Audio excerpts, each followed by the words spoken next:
Hey, what's up? So, is it the purpose of science to disprove God? Or is it the purpose of science to prove God? I say neither.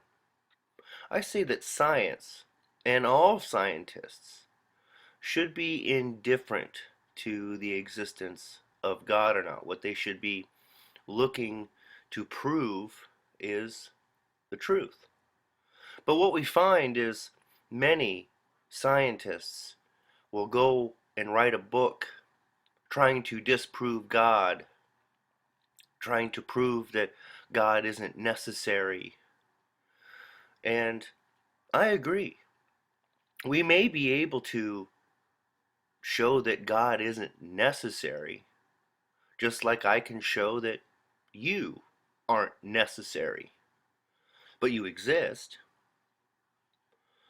I've been reading a couple of books about how these scientists are trying to give these naturalistic reasons for the existence of the universe. And what a lot of people don't realize is that these are just theories.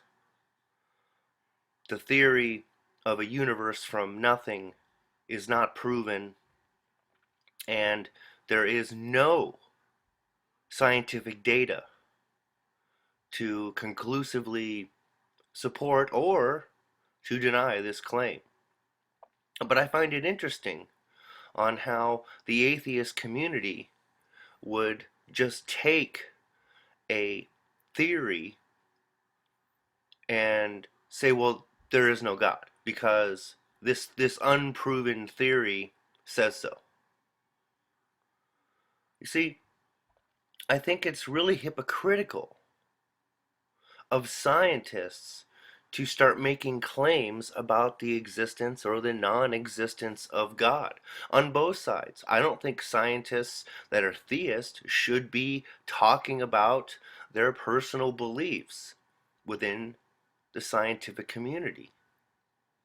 Mainly because I don't think God needs to be defended. I don't think that we as human beings are capable of defending God in that regard.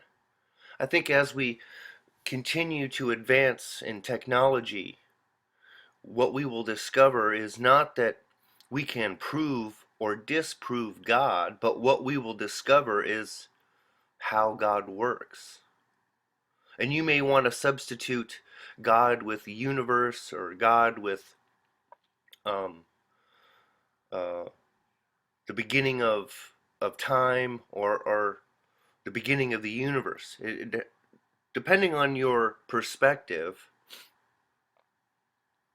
So my question is, again, why are people so adamant about trying to prove something that cannot be proven, or trying to disprove something that cannot be disproven?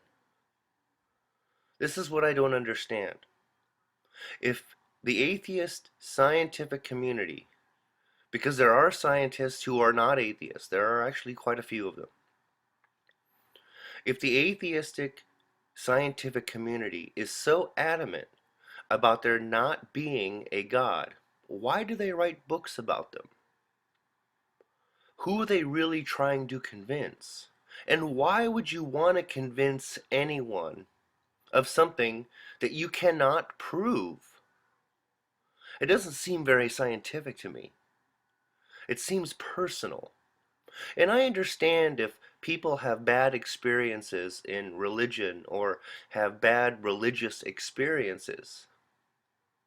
But you have to remember that most of these experiences have nothing to do with God. They have to do with the actions of other human beings. It's kind of like blaming the car in a drunk driving accident. It's kind of like blaming guns after an unfortunate massacre. It kind of defeats the whole purpose. It doesn't solve the problem. It doesn't give anybody any comfort It doesn't do anything other than offend and show how biased human beings can be. Even the human beings that we rely on for scientific truths, even they are biased. So, what would it take to get the scientific community to drop the whole God subject altogether and just do what they're supposed to do? And that's find truth and be indifferent to whether this truth is from God or from nature. That's what I want to see. But more and more I'm seeing on TV and I'm seeing books and magazine articles where the scientific community steps outside of science and starts making claims to the non-existence or even the existence of God. There's no room in science for this discussion. But yet, there it is. Why is that? Thanks for watching.